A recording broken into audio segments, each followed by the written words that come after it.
Good evening, everybody. Welcome to Boro Fan TV and the Monday Night Show with me, James Hutchinson. So, Boro fans, contrasting emotions this week, from the highs of the victory against Preston to the lows of the insipid display against Millwall at the weekend. Let us know how you're feeling, Boro fans, as we've reached the final international break of the season. Joining me to look back at those two games tonight are David Campbell and Joe Scott. Welcome aboard, lads. Welcome back. Yeah, nice to see you both again. So we're going to get straight into it, lads. We'll go on to the Preston game, David. Games are running out, and the pressure was on for Boro to win that game last Tuesday after we beat Stoke on the previous Saturday. And much like the game against the Potters, it's safe to say that we weren't overly impressive, particularly in the first half, were we, David? Oh, definitely not. We've been talking about decisions and luck over the last couple of weeks going against us, and that performance against Preston, especially the first half, everything seemed to go for us, didn't it? You know, the red card for me, Morsey should have been sent off first. There, lads, yeah, he was stupidly kicked out.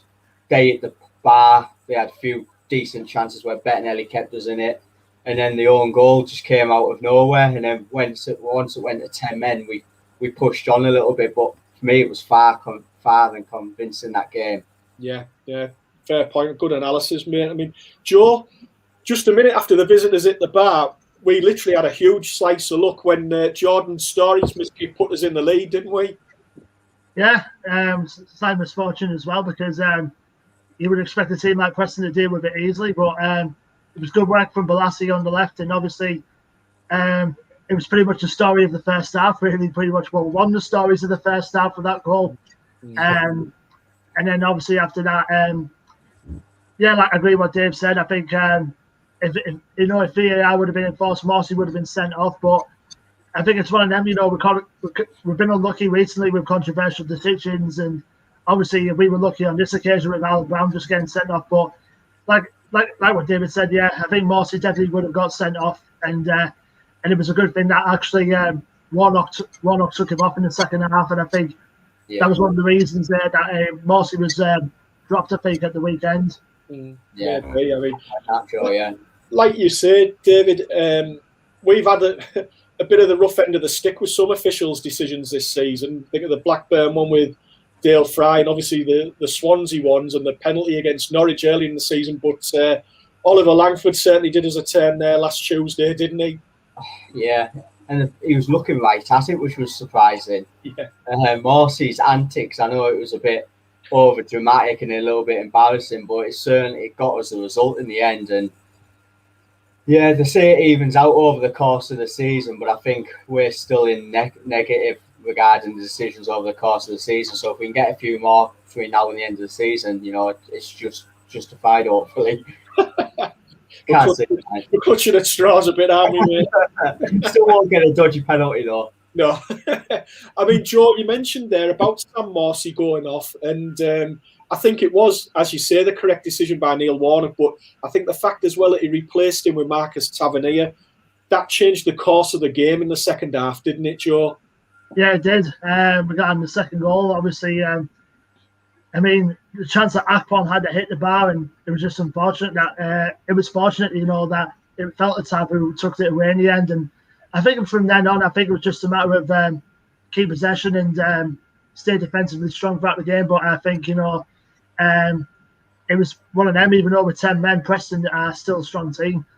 And I think we were lucky in the end, with Alan Brown sent it off, because throughout the last few seasons, Alan Brown has been a constant threat against us. You know, I remember the time where he tormented us at Deepdale when we drew 1-0 with him. So I think it was just a matter of keeping the possession, you know, after Tav scored the second goal, and lucky enough that kept us in with 3 points at the end of it.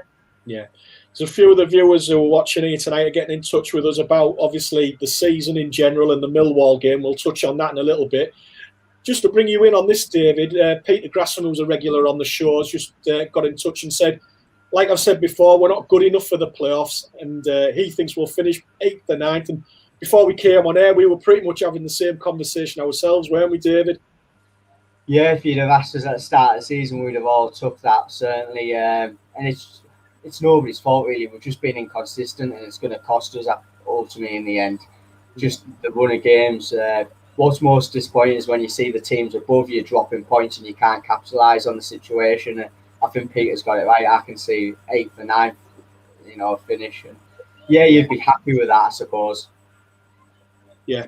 I mean, going back to that Preston game, once Tav put us 2-0 up, David, it was relatively comfortable for the rest of the game, wasn't it?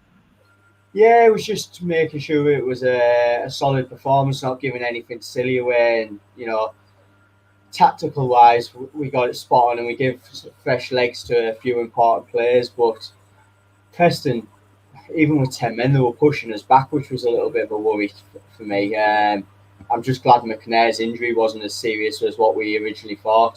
Yeah, I was just going to mention that, Joe. I mean, that was probably on the evening the only real downside, because when a player goes down like that, Joe, without anybody really being near him, your heart sort of sinks, and especially from a Boro fan's point of view, when it's someone as important as Paddy McNair. Yeah, and especially when the kneecap was the big question mark as well. And lucky enough, he managed to get himself fit for the game coming up on Saturday, and he would need to be fit anyway if he's going off to international duty with Northern Ireland, which we'll touch on in a sec. Yeah. So, do you think he got himself fit or declared himself fit for the Millwall games because he doesn't want to miss out on the Northern Ireland games? I think so. I mean, obviously, there's something like play for your country, I think, these days. But I think, he's been a key factor for the whole season for us. And it doesn't matter, whether it's the club or country. Paddy always wants to give 100%, whatever shot he puts on, whether it's ours or whether it's for the Northern Ireland national team. So, yeah, I think it was crucial, that he wanted to get himself 100% fit for Bros and Northern Ireland. The amount of games he's played for club and country this year has been phenomenal, hasn't it? Yeah. And when you take into account as well, David, the fact that it's in a lot shorter span of time than it normally is, thinking the season didn't really start till towards the end of September, and we're going to finish in May as we normally do, but they've squashed in so many games. It's little wonder that players have been getting the injuries they have been getting, isn't it? 100%. That's where you get the niggling injuries from overtraining and overperforming, but that's where the physios need to come in and manage his schedule and give him rest days. And we've been very fortunate, and I'm just hoping it continues, really. Yeah. Like what Joe said, he's 100% player. He was never going to miss the Northern Ireland, but for Boro, it would have been good if he'd have had the break, and I bet Warnock was feeling the same, to be honest. Yeah. I mean, Peter's got back in touch with us again, saying that we need a striker and a creative midfielder, one that can chip in with goals, and I don't think people doubt that. And David, in a way, you have your cuppa there, but another talking point from the Preston game was Britta Sombalonga. He didn't make the bench, didn't again on Saturday at Millwall. Do you think we've seen the last of him in a Boro shirt? I hope so. His attitude stank for months, hasn't it? I was well informed he asked to leave in October for the January, and it didn't happen. But he's let the club down for a while now with his attitude, and bringing him captain wasn't the right decision. And bringing Josh Coburn, or Coburn, how it's pronounced, Coburn on the bench just sums it up, really, doesn't it? That we've all known for a while. We need a goal scoring striker, so a striker and a new goalkeeper has got to be the priority in the summer. Has to be. I mean, you can tell either through Neil Warnock or through social media that Britta Sombalonga has a little injury, but I think something's going on behind the scenes to say, I think he played his last game for the Boro, I think. Yeah. Steve Goldby's been in touch. Thanks for watching, Steve. He said that we should maybe focus our attention on League One. Said Charlton have got a good young striker, banging plenty in. I know they had Lyle Taylor last year. Peterborough have got Clark Harris, who again I think he's joint top scorer in the league with Charlie White, but he could cost a fair bit. Do you think that's maybe where we have to focus our attentions for a striker, Joe, in League One, League Two? I mean, there's a few decent players down there. I think, like you said, I think the one that Charlton run about, it could be either Chuck Sanike or Liam Miller, who's on loan from Liverpool at the moment. I think we were linked with him once or twice in the past couple of seasons. I mean, there are a couple of gems, in League One and League Two. Johnson Clark Harris from Peterborough, I think, he only just signed there, and he's got another couple of years after his contract, so I don't think he'll want to leave Peterborough, I think, at the moment. And plus, I think that most of the times, I think, with the pandemic just gone, I won't be surprised. I think most of our transfers coming the summer will come in the either in the loan market or in the free agent route. I think that's what Neil Warnock has admitted, that he would look at. Yeah. I mean, didn't Ivan Toney cost Brentford 7 to 10 million? Yeah. And that's for League One striker, That's what you're going to be looking at, isn't it? I don't think we're in the market for that sort of striker this summer, are we? No. It's like Joe said, for me, it's free transfers. We're going to go the route down. Yeah, free transfers and loan players, I think, isn't it? Yeah, I think I've seen one report before. I think I won't be surprised if the Famara Jeju thing will be resurfaced in this window again because he's a free agent. Yeah. He's a Warnock type player, him as well, isn't he? Yeah. I know one or two people were saying, but again, it would cost you money. A lot of people were impressed with the performance of Jed Wallace at the weekend. Would you be happy to bring someone in like Jed Wallace alongside Jeju? Because I think we're going to probably need two strikers, aren't we, David? Yeah, Jed Wallace has been linked when we signed Savile as well, wasn't he? We were trying to do the double deal, and Jed Wallace has proven at this level. It's quite surprising that Millwall have let his contract run down, because when he scored about 10 goals last year, I thought they would have tried tying him down to a bigger contract to stop the scenario from happening. So the likes of those players' experience, I think we've got to have. And he is a goal-scoring midfielder, isn't he? So yeah. I think Steve Golby must be a Pools fan, because he said keep off Luke Armstrong. I mean, Luke Armstrong is on a good, rich vein of form for Hartlepool, and hopefully he can get them back into the Football League. But that's another option out there. I mean, the only thing though is he's not registered with Hartlepool. He's registered at Salford City, so we'd rather speak at Salford City rather than Hartlepool about that. Yeah. Well, lads, obviously we went into the weekend quite buoyed after not only beating Preston, but the following evening, Reading lost to a Lee Bowyer-inspired Birmingham City, which left us only 5 points outside the playoffs. Unfortunately, though, David, it didn't go down to plan at the weekend at Millwall. And there was a few fingers after the match pointed in Neil Warnock's direction in terms of his team selection and his approach to the game. Do you think that's a fair thing to do? 100%. When I seen the team sheet, there was quite a few talking points of where he could get scrutinised, and I thought it's going to be a tricky game. We all said last week we knew what we were to expect. We just didn't turn up for the fight or come out the blocks, and I think he made too many changes, and he's blaming the strikers for the first half performance. I think he's got to look at himself in the mirror for that one. He hasn't got many stuff wrong for me this season, but he definitely got the tactics wrong against Millwall. Yeah. Chris Andrews there, he's agreeing with you there, 100%, David. And Joe, I mean, the first half, when you think there was so much riding on the game, it was really flat. We'd had 24 hours more preparation time than Millwall. They played on Wednesday night in the London derby with QPR. It was just, like I say, it was a real kick in the teeth to lose in the manner that we did at the weekend, wasn't it? It was, and particularly by that scoreline as well, considering, Millwall have been leaking goals recently. And like I said, they let a 2-0 lead slip at QPR previously. But I think for the goal, I think most fans will direct their frustration towards Jed Spence, and I definitely agree with that. You can't lose a ball easily from that sort of position, and obviously allow a player like Jed Wallace to run basically about 40 yards towards the box and cross it in. And to be honest, to be fair to Grant Hall, he couldn't sort his feet out when it came to the own goal, so you can't really blame both Hall and Bettinelli for that. I think most of the blame will probably be going towards Spence on this occasion. Yeah, he stopped as well, didn't he? As soon as he lost the ball, he just stopped. I mean, Jed Spence is, obviously we all know my feelings regarding him, but Howson, for me, got beaten way too easy by Jed Wallace as well, didn't he? Yeah. I think it's, again, is it a case of time was creeping in and some of these players have had injuries over the course of the season? I mean, Spence, let's not forget, I'm not saying it's timeless, but he's a player that's not really played a full season of football, and he's been involved quite a lot this season in the first team. Do you think it's maybe things are catching up with him, or do you put it down to something else, David? Just laziness. I think he's got the wrong attitude. what you're taught is when you lose the ball, the first thing in your mind should be try to win it back, and him just stopping and not even breaking a sweat when you're 40 yards away from your own goal and not making an effort to get back. It's just why fans get frustrated, and it's certainly for me. Yeah, everybody can lose the ball. You can't blame him for that, but you put the effort in the other way, and he too many times he does it. He loses the ball and just loses interest, and you're going to get criticism for that. Yeah, you're right though. Tiredness does make a factor, and I think the likes of Housen, who played a lot of games and had a bit of injuries, it's starting to creep up on people.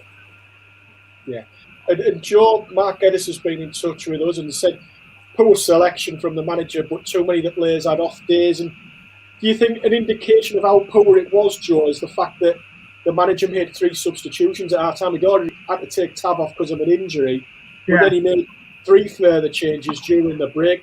That was just an indication of how poor it was. It was, I think the changes were needed. I think when I first looked at the team sheet, I thought, you could definitely tell, I thought Cabano would have started again. He would have thought Bishop would have settled it at the right back position. But I think on this occasion, it's fair to say that Ronald got his selection wrong. I think, and the changes in the second half certainly did improve a bit. Obviously bringing the likes of Watmore on, and obviously Saville came on for Tavernier, which Tab went off with a hamstring problem. You can tell that it did make a little difference. We forced Bielkowski to make a couple of saves in the second half. More notably, I think from Watmore and McNair as well. So we had the chances to at least get an equaliser in the second half, but I think it was just to come to the fact of Bartosz Bielkowski being in fine form in this game. Yeah, Bettinelli made some good saves as well, didn't he, on Saturday? Yeah, I'll get on to him in a minute, David. I mean, David Ball's been in touch with us here, just going back to the Jed Spence situation. And he said, I feel a bit for Spence. His confidence has shot to pieces. He's becoming a little bit of a scapegoat, and I think some need to ease up on him a little bit. He's still young, and he maybe needs a loan for next season. Do you think it's a case of he'll go out on loan, or do you think he's now of a level or at a stage where really he should be performing for our team in the first team? I think he's at a stage where his agent thinks he should be a Champions League winner, and I think that's the problem. I think he's let the first team go to his head, and he's just stopped performing. And he needs to get back to basics. You could say a loan, but the way he is as a character, I think he probably thinks a loan is beneath him. He's looking above him rather than below him. You look at the likes of Woods, they've got the Crew, and Walker's got the Crew, and I don't think Spence thinks like that. His agent keeps talking him up to be the next Premier League upcoming star, so I can't see him going out on loan, even though I agree he should. Yeah, I think I think for next season I can see probably the likes of Hayden Coulson probably going out on loan, because I think he'll probably benefit from some more playing time, which he hasn't got mostly this season.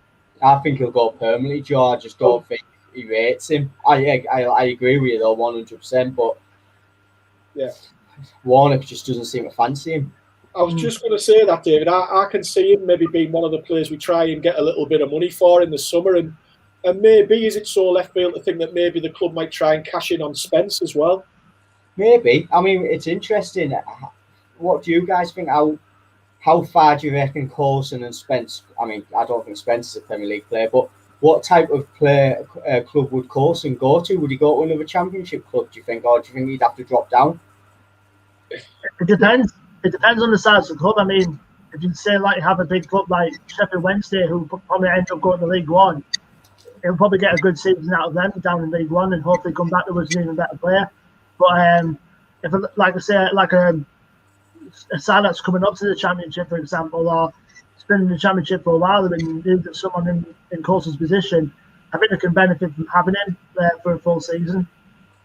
It's the same for you, James, do you think? It's difficult because obviously he had a good run last season. Both him and Spence had a good run, but they're not. I wouldn't say they're established footballers yet, and I think they need a little bit more time. But time, what clubs have time now? You want success straight away, don't you? And I don't think a lot of wait for players to develop, and it might be a case of if the manager doesn't fancy you, he might move you on if he thinks he can get a little bit of money in and then spend that on the type of player he wants to bring to a club. it could well be that those players have moved on. I'm not too sure. It's frustrating because we have a bad habit of that backfiring us, don't we? Like Adam Reach going on Jeff Wes, and then he's done well, and Charlie White's now scoring loads of goals. We never seem to get those decisions of local lads right when we release them. Yeah, Jonathan Jones is another as well. Yeah. Matthew Richardson's got in touch and he's just said, this season I thought we'd build the team around Spence and Coulson. Sadly, both have not progressed. And like you say, it's not just a case of if the manager chooses. I mean, the players have to take responsibility themselves. And obviously Neil Warnock sees them in training each day and each week. And he's come to the decision that he has. David, just going back to Saturday's game, I mean, it's a reoccurring theme. I think we talk about it every week, David. The quality in the final third, and it was raised by Warnock, as you say, after the game. Short term and long term, what's the solution for you? Short term, I think he needs to stick to a formation and just go with it. The chopping and changing affects our fluidity going forward, doesn't it?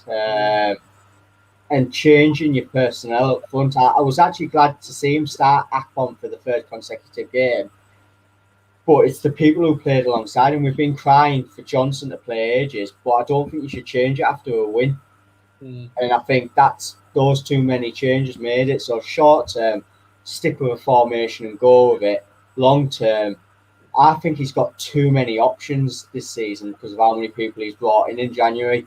So I'd like to see him cut back, and I thought we performed better with a shorter squad than we have a longer squad. I don't know if you guys agree with that, but when we had a shorter squad, it was like, right, this is who I've got. Now I think he's got too many options. He doesn't know his first 11. Yeah, I think he, going back to the Millwall game, you can tell, obviously, as I mentioned before about Morsey, I think there was, I think I can say to myself, you know, from the starting 11, I think Howson would have been one of the players that would probably drop to keep Morsey in and give Howson a rest, because we showed, it showed against Millwall that we definitely missed Morsey. But like I said, I think that's probably the reason why Warnock dropped in there for the game, because I think because of the whole scenario that he had against Preston. Yeah, I mean, look at Watmore, Joe. How good was Watmore playing? He can't even get a sniff now because we've got that many options, haven't you? You've got Mendes-Lan, Cabano, Balassi, Johnson, Akpom. You know. Well, I mean, David, as we said, it was frustrating to lose, and with the other results turning out as they did. But do you think Saturday's performance and the result is the perfect illustration of why we're, in all likelihood, not going to make the top 6 this year?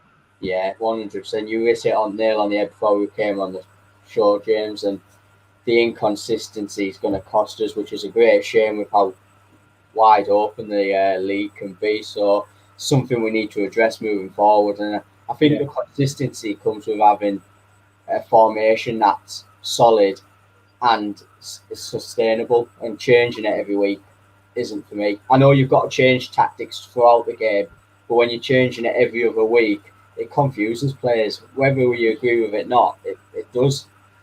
Yeah.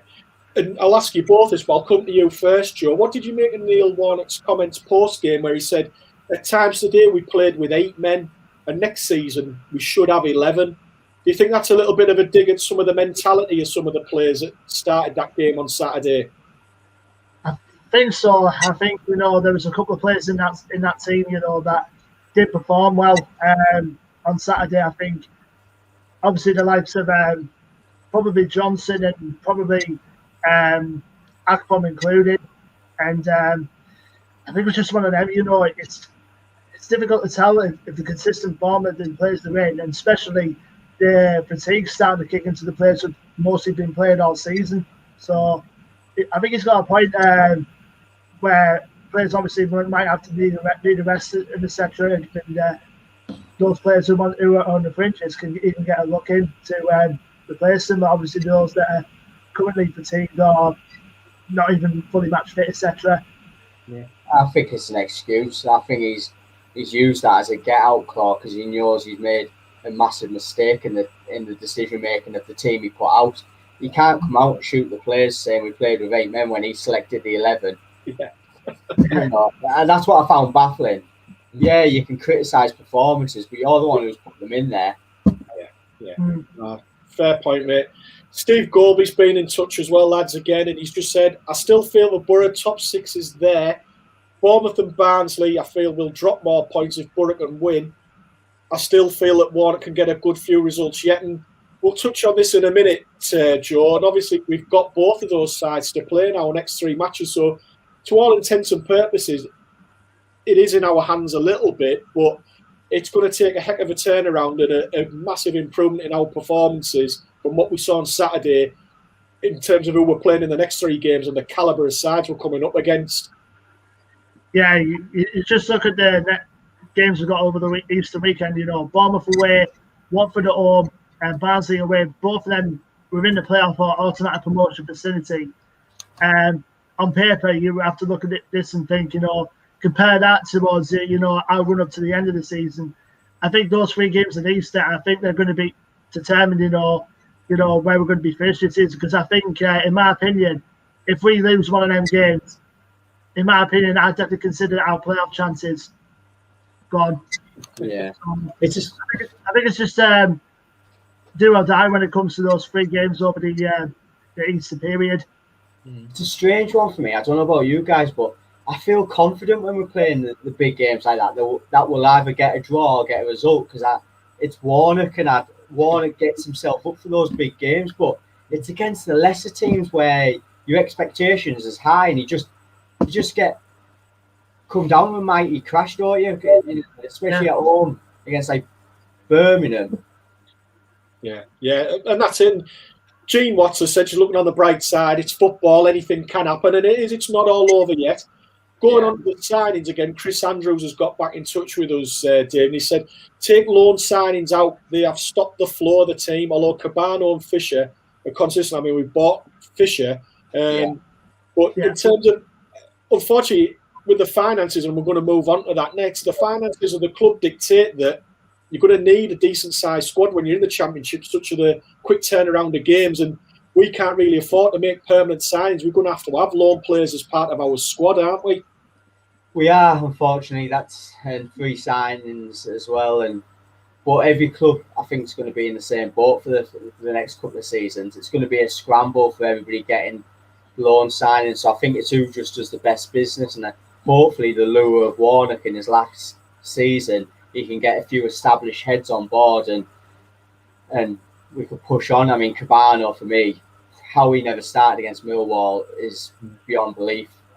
If we can keep him over the next season, what a player we're going to have on our hands. But yeah, it's the spine, isn't it? Yeah, we need that centre forward to score goals. But what's interesting is Warnock's never really had a goal scoring striker for donkeys. See if he addresses that in the summer. Joe, just before we move on to other matters with the Boro, Steve Walker's been in touch. Thanks for watching, Steve, and contributing to the show. And he's just said, potential's there for all to see, but we can't carry on the pattern we are currently having this season, which we've said before here. We need to put a run of 4 and 5 wins together to stand a chance. Realistically, can you see that happening, Joe? It hasn't happened all season, has it? No, I probably expect the same as well. I think it's just you can't trust a team like us to put like 3 or 4 or 5 wins in a row together this season, because I think we can only manage like 2 in a row and then just lose the next or draw the next. So it's hard to tell at this point, and the 3 games we've got coming up, I can't see us getting 2 wins in a row together out of those 2. I could probably see like 2 losses in a draw, or 2 draws in a loss. It's extremely hard to tell. It's extremely hard to tell with only like 9 or 8 or 7 games left to go in this season. Why do you think there is inconsistency in the teams like Barnsley are managing to get inconsistency, but we're not? Do you reckon there's a reason for it? I think, like you say, David, I think it's consistency in terms of selection. That plays a big part for me. And we do, and I understand why we do it as well in certain games. We change the formation, but there's a lot of chopping and changing goes on, and I think that must be quite difficult for the players to get their heads around at times. And I don't think that's helped, to be honest. And plus 2 of the sides as well, like we're playing next, like Watford and Barnsley, who both got young international managers who've got fresh ideas, like Cisco Munoz for Watford and then Valeri Ishmael for Barnsley are both relatively still like young managers, like international managers who can still come up with fresh ideas to improve the team and both formation and team chemistry, which we're sometimes, and most of the time, sometimes that we lack. Sometimes. I mean, the thing is, and I don't think we should lose sight of this, and people might think we're having a right whinge here and complain. I think everyone's disappointed on Saturday, but David, we've made massive progress and massive strides from where we were this time last year. And I don't think people should be knocking Neil Warnock for the job he's done. Yes, he could have got other things right. Maybe himself, he would say, should have done some things differently. But overall, he's had a fantastic season for the club, hasn't he? Yeah, on and off the field as well, James. Results, performances have been good. Some of the performances have been poor, but the majority he's got results. But the interaction with the fans, I think it's brought the club and the fans together. And I think Warnock needs to take a massive praise for that, because he's very transparent, and when he addresses the fans, he says how it is and how he feels. Yeah, he oversteps the mark, and we complain about him slagging the Akpom off, but it comes from a good place. And let's not forget his age. He's here because he wants to be here. And how many managers have we had recently where we feel like the passion's gone and we've just let it slide? You know, with Warnock, that's not going to happen. So Warnock's done a fantastic job, and I just hope we can give him the happy ending that he deserves, really. I can't see the season, unfortunately, but next season, even if we can just reach the playoffs and push, it just shows, you know, it gives him something to end on. Definitely, mate, 100%. Well, Joe, we're going to move from things on the pitch to off the pitch. Last week saw Boro's financial accounts running up to June 2020 post a club record loss of £35 million. All joking aside, it shows the debt that as fans we owe Steve Gibson, because he continues to cover all those costs and the losses and a whole lot more, doesn't he? Yeah, I think without him at the moment, I think we wouldn't have a club no more. I think that's one of the most positive things of having someone like Steve Gibson running the club, and he knows how to deal with the money side of things, and obviously he still has a passion for football as well. Don't get me wrong, but I think having him at the club still proves, you know, even most clubs around the country say that we've got the best chairman in the whole country in terms of football. So I think it's crucial, you know, that we had have Gibson at the club, despite, you know, obviously the losses with the club, and he's managed to cover for it. So, and fair play to him. Yeah. And David, if nothing else, the weekend highlighted that he's going to have to be busy again and a bit creative this summer, isn't he? Because we're going to have to be busy in the transfer market, and it's going to come down to him again, isn't it? Yeah, 100%. The only confusing thing I can see is when Warnock's saying we only need 3 or 4 players, and then you look at the players we've got coming out of contract and the amount of loan signings we've got. I think just when he's saying 2, 3, 4, for me, he's not enough for what he wants to achieve. So he's got to be shrewd in the business market, and I think Gibson will back him. They seem to have a good relationship with each other, and he might push. He might just give him that a little bit extra money that we've been crying out for a few seasons now. Yeah. Guess he's been in touch. Evening, boys. Thank God we have Gibbo, and I think we all echo those sentiments, Tony. And yeah, I think personally, it's just a thought of mine, lads. I don't know if you agree or not, but I think in the conversations that Neil Warnock's had with Steve Gibson, surely there must have been something mentioned, because I don't think Warnock, as he said before, hasn't come here to be mid-table and plod around, especially when it's in all likelihood his final job in football. He'll want to make a proper push for promotion next year, and he'll realise that there'll need to be a little bit of money available for him to try and sort that out, won't he, Joe? Oh, yeah. Even though, like I said, I think, you know, even if you look at free transfers, it's like, you know, you get it for nothing. There's still money involved, and I think I'm pretty sure that Gibson won't mind to help get a little bit of cash flow to get those free transfers or loans in and that.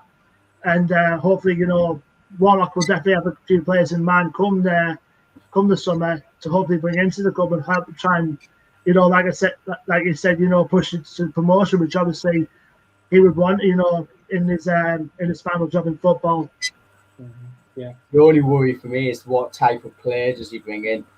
You know, if he is going to be in his last season, you don't want him bringing a certain player in on a 3-year contract and then him leave after a year, because we've made those mistakes previously, haven't we? Where we've changed manager and we've been stuck with personnel that fits that manager and brought in a manager who does something completely different. So I think we need to be very careful of not just bringing a player in next season for the sake of it, that he could then go on to the next manager. And plus the fact, you probably may have the likes of the summer longer off the wage bill. And I think Fletcher, we don't know until the end of the season what's going to be happening with him. So you will probably expect at least some bit of money at the kitty for Warnock to use, I think, in the summer. Yeah. I mean, David, I don't know what you think about this. Do you think the club are already started planning for what happens beyond Warnock's season? Like maybe looking at who could step in beyond him, and is Neil Warnock involved in those discussions? I mean, there's a few quite high-profile managers have recently left their jobs. I'm thinking Chris Wilder, Alex Neil yesterday. I was supposed to say that. Yeah. Do you think those might be entering into the discussions between Steve Gibson and Neil Warnock about what happens possibly beyond next season? I'd like to think so, James. I don't know about you. I'd like to think so, that they've had those conversations, but knowing the way we've been ran over the last couple of years with Steve Gibson and his decision-making from a football club point of view, forget the financial point of view, we've made a lot of mistakes. So I personally don't think the conversation's probably being had about taking over from Warnock. I think Warnock's smart to say, right, this is what we need to put in place ready for him leaving. Right. We need to go back to a 3 or 4 year plan. I think quite a lot of the fans agree on that. We need to give a manager time and say, right, here's the money, go and do a philosophy that suits the club, and we haven't had that for a long while, have we? No, you're right. So, lads, we've reached the final international break of the season. Joe, at the moment, the top two are Norwich and Watford. Do you see things staying that way? Possibly, yeah. I think Norwich are absolutely certain now to go up, and I think they'll probably go up as champions. As far as the automatic score, I think I know Watford are currently in pole at the moment, but I think you can see the likes of Swansea and Brentford, even though they've been running a bit of an inconsistent form themselves recently.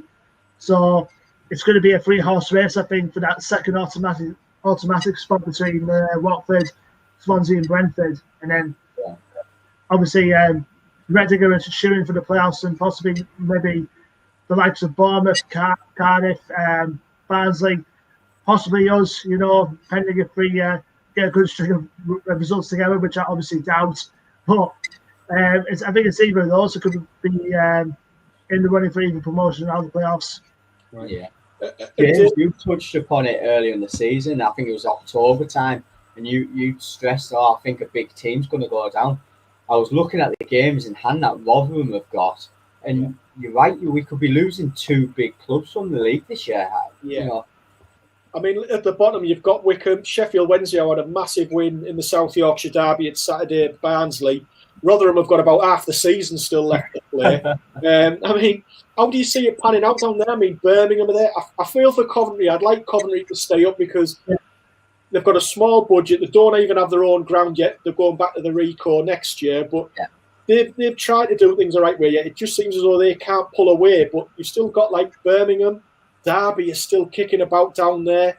Obviously, Sheffield Wednesday. There's some big clubs in real trouble at the bottom, isn't there, David? 100%. And thankfully, we've got a manager in Warnock because we were there last year. So you're talking about teams like Sheffield Wednesday and Derby. We feel that pain because we were so close to it last season, weren't we? Yeah. It all depends on Rotherham. They seem to pick up a result out of nowhere. And if they can get a run of games, I think Derby might go down there. I want Coventry to stay up like yourself because I've never been to the Ricoh Arena. So I want to knock that off the bucket list. But it's going to be a very interesting time. And the likes of Sheffield Wednesday and Derby, if they go down, they've got some good championship players that everybody's going to try getting their hands on. Well, there's another one I just crossed my mind there. Thinking of Derby, if they go down, and he was left out at the weekend because there was a few issues in training last week. Martin Waghorn, would you have him here, David? How many times have we been linked with him? Yeah. I would though, because he's proven in the league, isn't he? And Yeah. isn't he from Sunderland or Newcastle? Yeah, Well, Sunderland lad, yeah. Yeah, so I think he'd be a good signing. I think we need those type of signings now. You know, either proven Championship or lower league, Premier League, just to give us some stability. I would have said Tom Lawrence as well because he's proven at this level. Yeah. I mean, Joe, bringing it back to Boro just before we finish off for this evening's proceedings. 8 games to go with 6 points behind Reading in the last playoff place. Do you think there's any hope for us, or as you mentioned earlier, there's a couple of other sides just kicking outside the top 6, or do you think the top 6 is nailed on as it is? It all depends on results at the end of the day, you know. Considering, you know, we've got Bournemouth coming up after the international break, and obviously we've going up again against Spring Eye Woodgate. So I think it's one of the games, you know, we've got.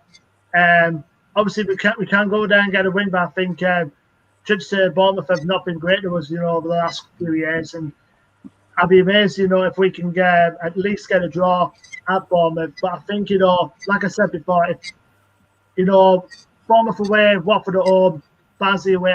If we lose one of them games, I think that's our playoff chances done for. I think we just have to consolidate for like a top half finish, I think, this season. So I'm hopeful getting at least a point at the Vitality when we come back on Good Friday. Yeah. Can you see the top 6 changing, James, or do you think that's pretty nailed on? I'm starting to think now that Barnsley might have a little bit of a wobble. They've been on an amazing run and they couldn't keep that going forever. And Bournemouth, obviously, with the players they've got top players. They shouldn't really at all be struggling to make top 6. The quality of players they've got within their squad. Yeah. Big win to Cardiff at Swansea at the weekend, so they're still there. And I think at the minute, I think we're probably the last place team you would look at. I think it's no one beyond 9th, but I can see Bournemouth making it, and I think you're looking at either Reading or Barnsley. One of them will drop out, and if I'm being honest, I think it might be Barnsley that drop out. But to be honest, I think Cardiff have brought Mick McCarthy into the right time. I think. Yeah. I mean, I'd say to win promotion by the playoffs, it'd be some achievement for Cardiff. Like, I'd like to see Brentford do it though, because they're doing good football. Yeah. I mean, Steve Gorby against being such, Boro still have a good chance. It's a championship. Anyone can beat anyone towards the end of the season.